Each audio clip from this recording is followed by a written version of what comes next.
श्री परमात्मने नमः।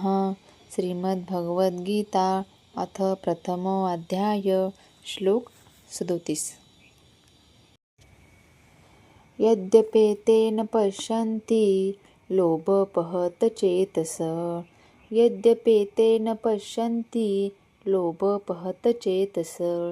कुलक्षयकृतं दोषं मित्रद्रोहे च पातकम्। कुलक्षयकृतदोषं मित्रद्रोहे च पातकम्। यद्यपेतेन पश्यन्ति लोभपहत चेतस।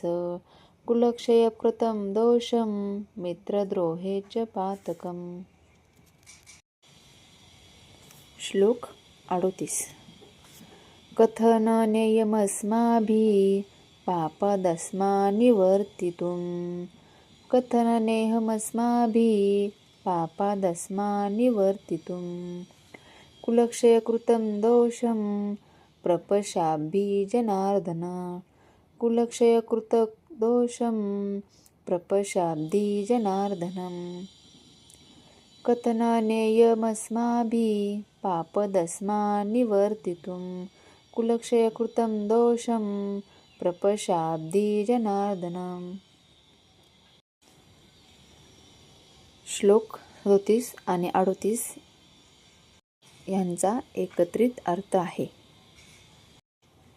अर्थ: हे जनार्दन, जरी लोभाने प्रभावित झालेल्या या लोकांना आपल्या कुटुंबाची हत्या करण्यामध्ये आणि आपल्याच मित्राशी भांडण करण्यामध्ये दोष दिसत नसला तरीसुद्धा कुटुंबाचा नाश केल्यामुळे होणाऱ्या अपराधांची जाण असताना आम्ही अशा पापकृत्यामध्ये का सहभागी व्हावे?